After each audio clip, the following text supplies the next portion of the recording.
عرب جو ہیں وہ اندر سے کھوکھلے ہو چکے ہیں، عیاشی نے، دولت نے، پیسے نے، دولت، پیسہ، عیاشی، اس کی وجہ سے کھوکھلے ہو چکے ہیں۔ یہاں میں آپ کو دو حدیثیں سنانا چاہتا ہوں۔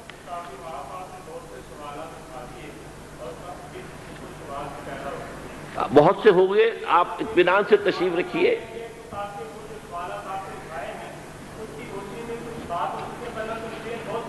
بہت ہوگی، بات ہوگی، آپ اس طرح صبر سے سن لیجئے۔ میں اب تقریباً اپنی گفتگو کے اختتام تک پہنچ رہا ہوں۔ سنن ابن ماجہ کی روایت ہے حضرت ابو ہریرہ سے رضی اللہ تعالی عنہ، قال قال رسول اللہ صلی اللہ علیہ وسلم اذا وقعت الملاحم بعث اللہ بعثا من الموالی هم اکرم العرب فرسا واجودہ سلاحا یوید اللہ بہم الدین، رواہ ابن ماجہ عن ابی ہریرہ رضی اللہ تعالی عنہ۔ جب ملاحم کا دور شروع ہوگا تو اللہ تعالیٰ اٹھائے گا ایک لشکر یا لشکروں پر لشکر موالی میں سے۔ موالی کون ہے؟ عربوں نے جب فتح کیا تھا اس پورے علاقے کو خلافت راشدہ کے دوران، اور پھر وہ لوگ جو ہے، ایک رائے تو یہ تھی کہ انہیں غلام بنایا جائے سارے آبادیوں کو، لیکن یہ کہ حضرت عمر کا اجتہاد تھا، اس کے مطابق جو ان کو غلام نہیں بنایا گیا تو وہ موالی کی حیثیت رکھتے ہیں۔ عربوں میں دم نہیں ہے، موالی میں سے لشکر اٹھیں گے کہ جو در حقیقت حضرت مہدی کی حکومت کو قائم کرے گے۔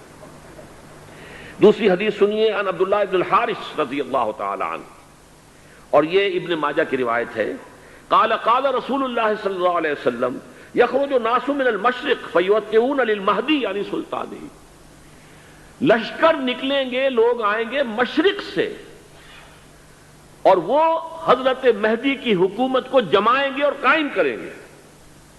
اب ذرا نوٹ کیجئے کہ جزیرہ نما عرب کے مشرق میں کون سے ملک ہیں؟ تین: ایران، افغانستان، پاکستان۔ یہ تین سالڈ مسلم ممالک، مسلم آبادی اکثریت۔ ویسے تو یہ کہ آگے ہندوستان میں 20 کروڑ مسلمان ہیں، لیکن وہ 20 کروڑ جو ہے وہ تو 80 کروڑ کے اندر تحلیل ہو جاتے ہیں غیر مسلموں میں، لیکن یہاں جو معاملہ ہے یہ خالص اکثریت کے۔ ان میں سے ایران کا معاملہ جہاں تک ہے، نمبر 1 یہ کہ وہ شیعہ عقائد کے حصار میں بند ہے، اس سے ادھر ادھر ہونا اس کے لیے ممکن نہیں۔ حدیث میں یہ بھی آتا کہ اصفہان سے 70,000 یہودی دجال کا ساتھ دیں گے۔ لیکن بہرحال خراسان ایک صوبہ ہے افغانستان کا اس وقت بھی شمال مشرقی کونے میں، مجھے امید ہے وہاں سے خیر کی، کیونکہ خراسان کا لفظ وہاں پہ شامل ہے، اور حضور کی حدیث میں بعد میں آپ کو سناؤں گا کہ خراسان سے فوجیں چلیں گی جو یروشلم کو دوبارہ حاصل کریں گی، فتح کریں گی۔ جیسے پہلے یروشلم کھویا عربوں نے تھا، دوبارہ حاصل کیا تھا کرد نے، کرد خون صلاح الدین ایوبی رحمت اللہ علیہ، ایسے اب پھر عربوں نے کھویا ہے، لیکن لینے والے خراسان سے لشکر آئیں گے۔ یخرج من خراسان رایات سود لا یردھا شیء حتی تنصب بإیلیا، خراسان کے علاقے سے کالے علم لے کر لشکر چلیں گے جن کے رخ کو کوئی موڑ نہیں سکے گا جب تک کہ وہ جا کر یروشلم میں نصب نہ ہو جائے۔ اس کے بعد نام آتا ہے پاکستان کا۔ یہ ہے میری اور آپ کی داستان، اور یہ ہے سبب جس کی وجہ سے کہ میں آپ سے یہ گفتگو کر رہا ہوں۔ اصل میں تو کس لیے؟ محض ایک علمی استفادہ، محض اپنی بات آراء کو ظاہر کرنے کا شوق نہیں، بلکہ یہ کہ اپنی ذمہ داری ہم پہچانیں کہ ہم کس مقام پر کھڑے ہیں۔ دیکھیے، اس پاکستان کے بارے میں یا ہندوستان کے بارے میں علامہ اقبال نے کہا تھا اپنے ترانہ ملی میں، میرے عرب کو آئی ٹھنڈی ہوا جہاں سے، میرا وطن وہی ہے، میرا وطن وہی ہے۔ اور مجھے بتایا گیا کہ سنن ابی داؤد میں یہ روایت موجود ہے کہ حضور نے فرمایا کہ ہندوستان کی طرف سے مجھے ٹھنڈی ہوا آتی، اگرچہ مجھے وہ حدیث ابھی نہیں ملی ہے، لیکن حزب التحریر کا ایک کارڈ مجھے ملا تھا، تو اس میں اس حدیث کا اور اس میں ابو داؤد کا روایت کا حوالہ موجود تھا۔ لیکن میں جو چیز آپ کو بتا چکا ہوں وہ یہ کہ الف ثانی کا پورا تجدیدی کارنامہ اس ہندوستان کی سرزمین میں ہوا۔ مجدد الف ثانی شیخ احمد سرندی، شاہ ولی اللہ دہلوی، سید احمد بریلوی، وہ تو ہمارے پاکستان میں آ کر جو ہے ان کا خون جذب ہوا ارض پاکستان میں۔ پھر شیخ الہند مولانا محمود حسن۔ تحریک خلافت چلی تو صرف ہندوستان میں چلی اور کہیں نہیں چلی۔ آزادی کی تحریک چلی پوری دنیا میں، وہ نیشنلزم کی بنیاد پر چلی، ملے نیشنلزم، عرب نیشنلزم، ٹرک نیشنلزم. ہمارے ہاں چلی تو اسلام کے نام پر پاکستان کا مطلب کیا؟ لا الہ الا اللہ. پھر پاکستان قائم ہوا معجزے کے طور پر، بلکہ نازل ہوا ہے لیلۃ القدر میں. انا انزلناہ فی لیلۃ القدر، جیسے قرآن نازل ہوا لیلۃ القدر میں، یہ پاکستان بھی نازل ہوا لیلۃ القدر میں. اس کا برقرار رہنا ابھی تک معجزہ ہے. ہندو یہ سمجھتا تھا، کانگریس سمجھتی تھی کہ جھٹپٹ ختم ہو جائے گا. پھر یہ کہ اس کا قرارداد مقاصد کا پاس ہو جانا، مزید بھی اور اضافی دفعات دستور میں آ جانا، اب کمرشل انٹرسٹ کو ربا قرار دے کر حرام قرار دینا، یہ سارے لینڈ مارکس ہیں کہ جو اشارہ کر رہے ہیں کسی چیز کی طرف. معاملہ کدھر جا رہا ہے؟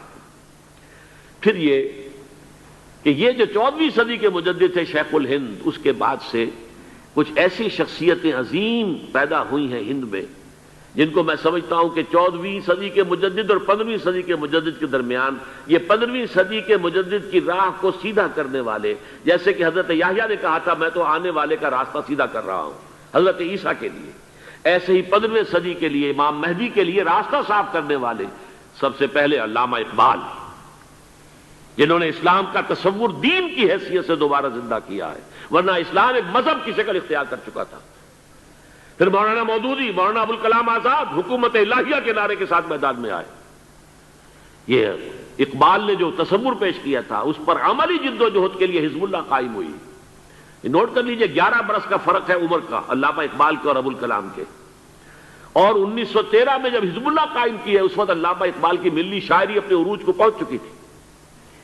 پھر یہ کہ علامہ اقبال کے بعد تعمیل جو ہے اس کام کی وہ ابوالکلام نے کی، لیکن روایتی علماء کی شدید مخالفت کی وجہ سے وہ بددل ہو کر چھوڑ گئے، کانگریس میں شامل ہو گئے. بساط جو ہے حزب اللہ کی انہوں نے لپیٹ دی.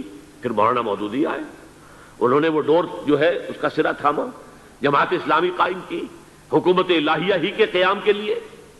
اگرچہ میرے نزدیک یہ کہ وہ انتخابی اور ایک قومی سیاست کی ایک جماعت بن کر پاکستان میں جو ہے دلدل میں پھنس گئی ہے.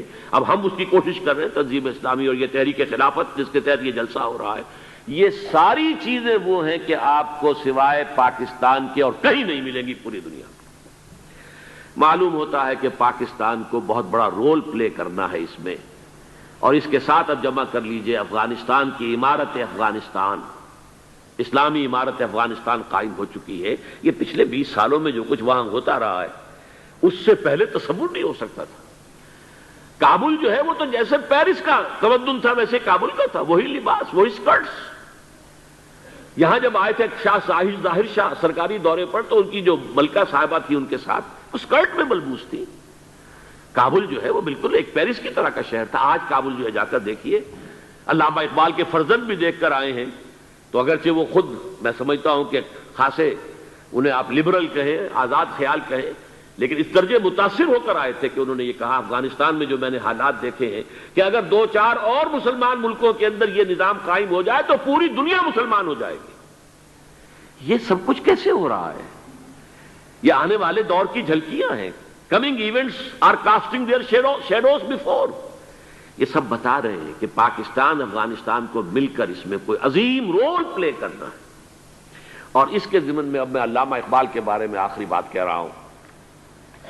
علامہ اقبال کے بارے میں عام یہ خیال ہے، انہوں نے اپنے خطبات میں مہدی کا اور نزول مسیح کا، حالانکہ میں کل پڑھ رہا تھا مولانا سعید احمد اکبر آبادی رحمۃ اللہ علیہ کا ایک مقالہ ان کا کہ علامہ اقبال نے ابن خلدون کے بارے میں یہ کہا ہے کہ مہدی کا اور نزول عیسیٰ کا دونوں کا انہوں نے انکار کیا ہے. حالانکہ ابن خلدون نے نزول عیسیٰ کا انکار نہیں کیا، صرف مہدی کا انکار کیا ہے. بہرحال علامہ اقبال نے خطبات میں انکار کیا ہے.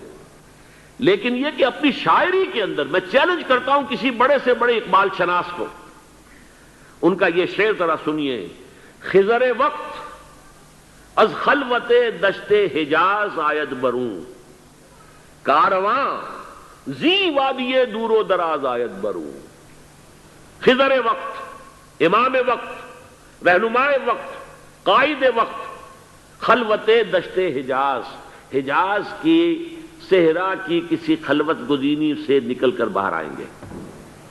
میں حیران ہوتا ہوں علامہ کے اس فکر پر اور اس مصرے پر. یہاں انہوں نے شیعہ اور سنی دونوں کے کانسیپٹ جمع کر دیے.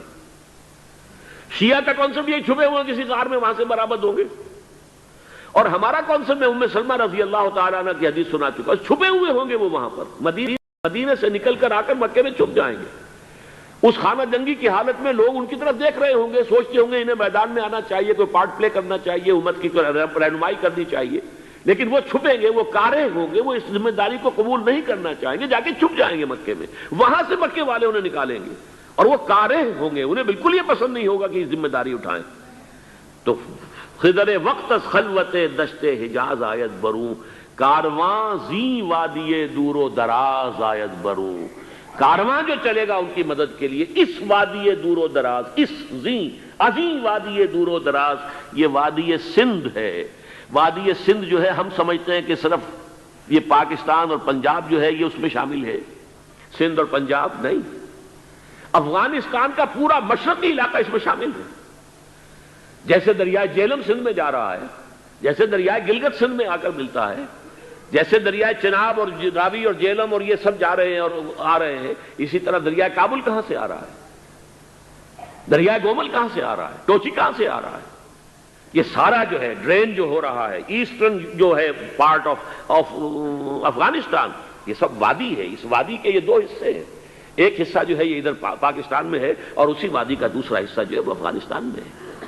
کارواں زی وادی دور و دراز آیت بروں، کارواں چلے گا یہاں سے، یخرج ناس من المشرق یؤتون للمہدی یعنی سلطان ہی، مشرق سے فوجیں چلیں گی کہ جو مہدی کی حکومت قائم کریں گی، اور یخرج من خراسان رایات و سود، اور خراسان سے سیاہ پرچم چلیں گے کہ جن کا رخ کوئی موڑ نہیں سکے گا، حتیٰ تنصب بإیلیا، یہاں تک کہ وہ جا کر یروشلم کے اندر نصب ہو جائیں گے۔ حضرات، میں ایک میری گفتگو کا حصہ باقی تھا لیکن میں اسے چھوڑ رہا ہوں، اس لیے کہ گلوبلائزیشن جو اس کی ہوگی، جو خلافت علی منہاج النبوہ کی تجدید کامل حضرت مہدی کے ہاتھوں عرب میں ہوگی، اس سے پہلے اس کے لیے محنت، کوشش، جد و جہد پاکستان اور افغانستان میں ہو چکی ہوگی جو اسے سپورٹ کرے گی اور وہاں جا کر حکومت قائم کرے گی۔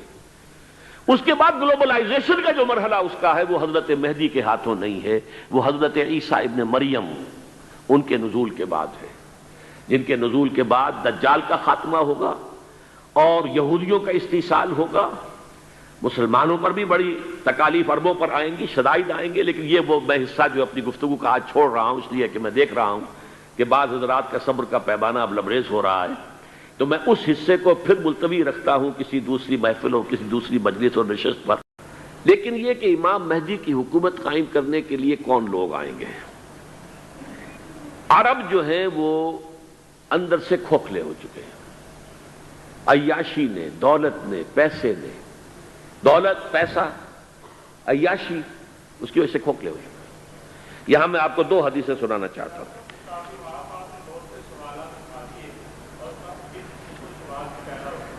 بہت سے ہو گئے، آپ اطمینان سے تشریف رکھیے۔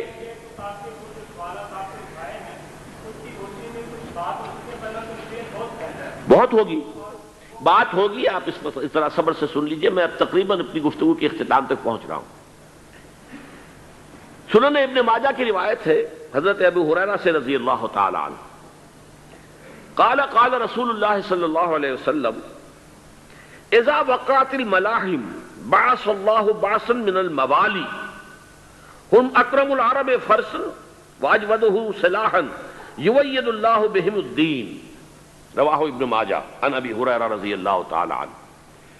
جب ملاحم کا دور شروع ہوگا تو اللہ تعالیٰ اٹھائے گا ایک لشکر یا لشکروں پر لشکر موالی میں سے۔ موالی کون ہے؟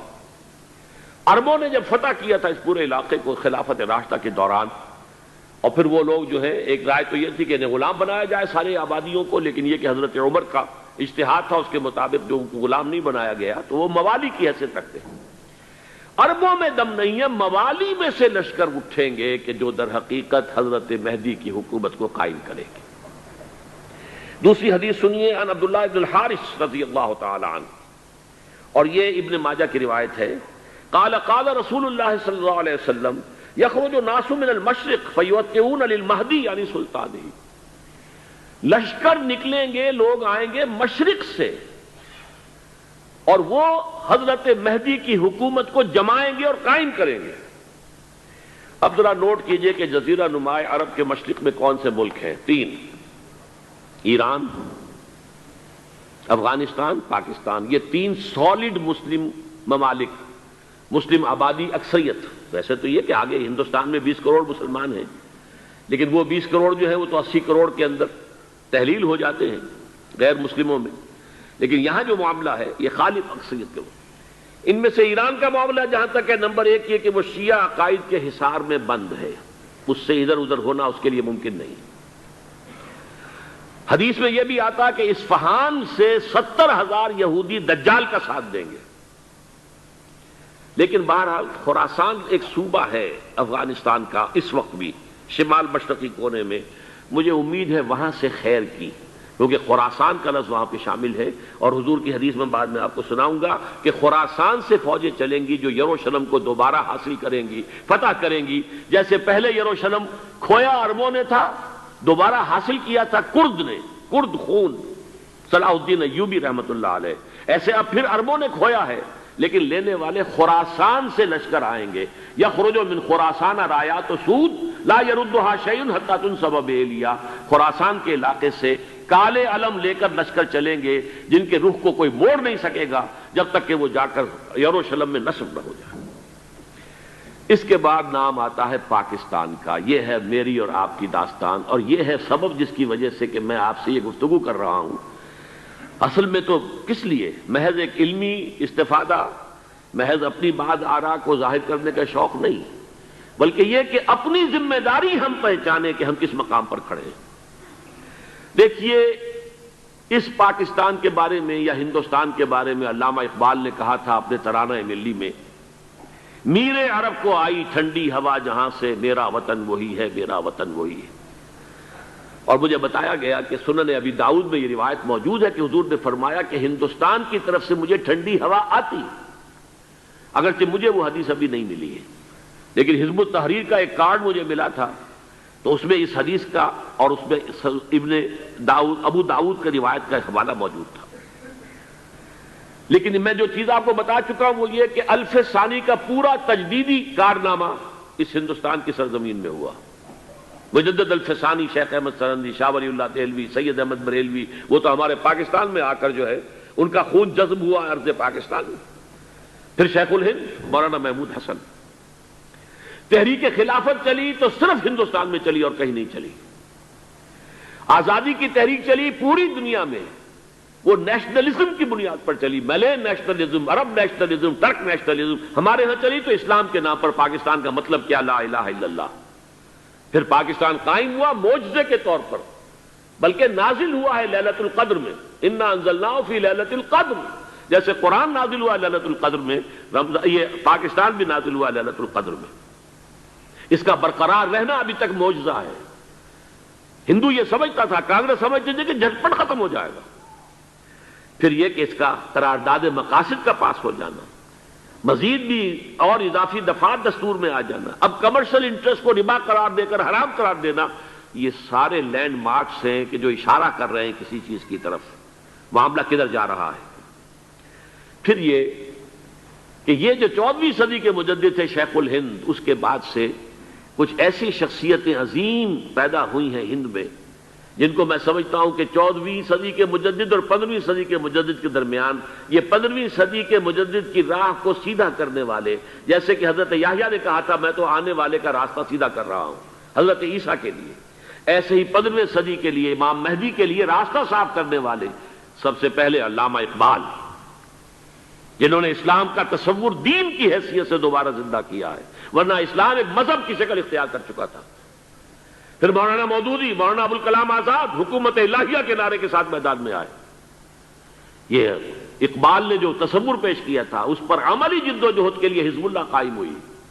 نوٹ کر لیجئے 11 برس کا فرق ہے عمر کا علامہ اقبال کے اور ابوالکلام کے، اور 1913 میں جب حزب اللہ قائم کی ہے اس وقت علامہ اقبال کی ملی شاعری اپنے عروج کو پہنچ چکی تھی۔ پھر یہ کہ علامہ اقبال کے بعد تعمیل جو ہے اس کام کی وہ ابوالکلام نے کی، لیکن روایتی علماء کی شدید مخالفت کی وجہ سے وہ بددل ہو کر چھوڑ گئے، کانگریس میں شامل ہو گئے، بساط جو ہے حزب اللہ کی انہوں نے لپیٹ دی۔ پھر مولانا مودودی آئے، انہوں نے وہ ڈور جو ہے اس کا سرا تھاما، جماعت اسلامی قائم کی حکومت الہیہ ہی کے قیام کے لیے. اگرچہ میرے نزدیک یہ کہ وہ انتخابی اور ایک قومی سیاست کی ایک جماعت بن کر پاکستان میں جو ہے دلدل میں پھنس گئی ہے. اب ہم اس کی کوشش کر رہے ہیں تنظیم اسلامی اور یہ تحریک خلافت جس کے تحت یہ جلسہ ہو رہا ہے. یہ ساری چیزیں وہ ہیں کہ آپ کو سوائے پاکستان کے اور کہیں نہیں ملیں گی پوری دنیا میں.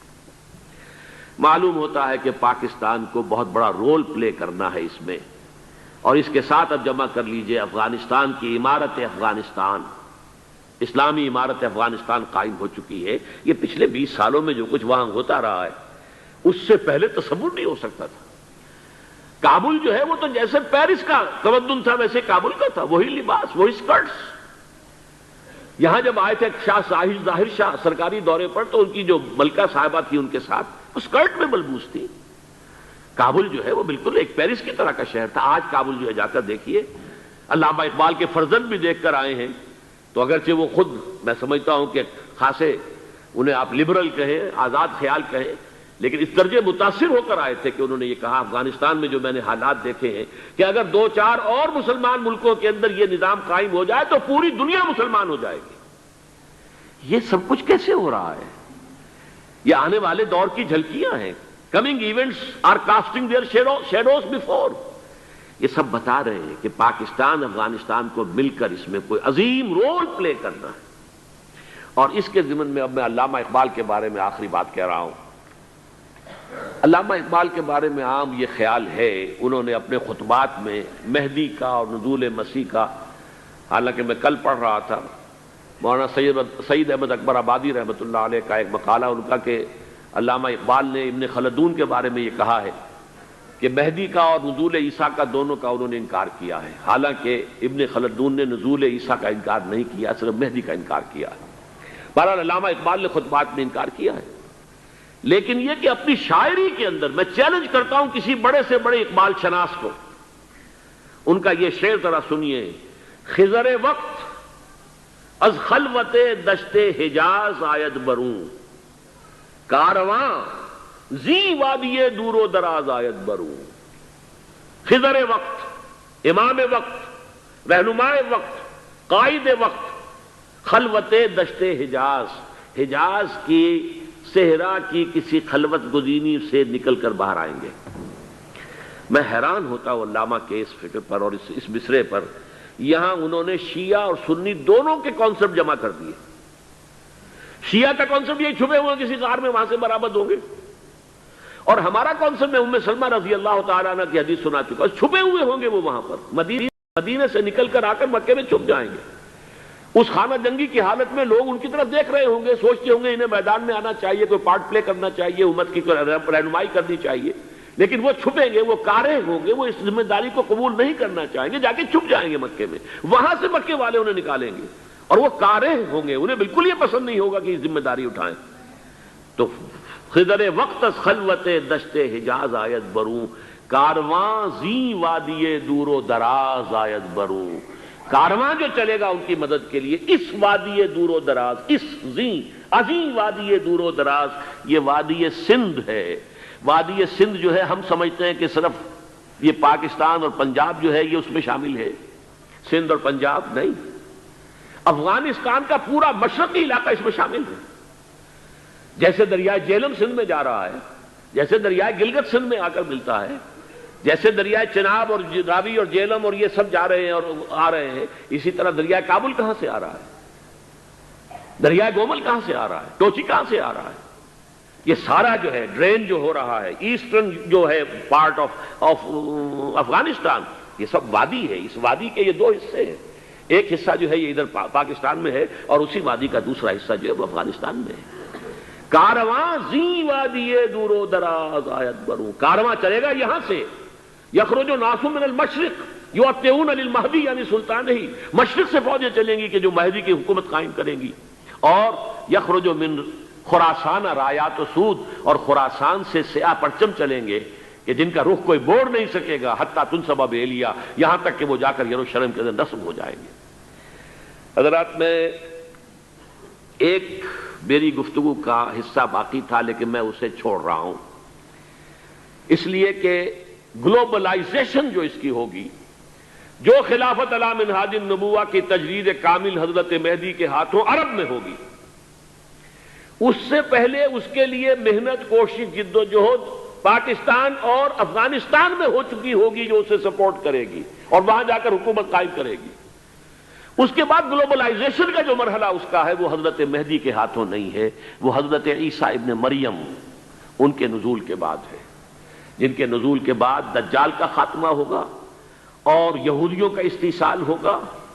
مسلمانوں پر بھی بڑی تکالیف عربوں پر آئیں گی، شدائد آئیں گے، لیکن یہ وہ میں حصہ جو اپنی گفتگو کا آج چھوڑ رہا ہوں اس لیے کہ میں دیکھ رہا ہوں کہ بعض حضرات کا صبر کا پیمانہ اب لبریز ہو رہا ہے، تو میں اس حصے کو پھر ملتوی رکھتا ہوں کسی دوسری محفل اور کسی دوسری مجلس اور نشست پر۔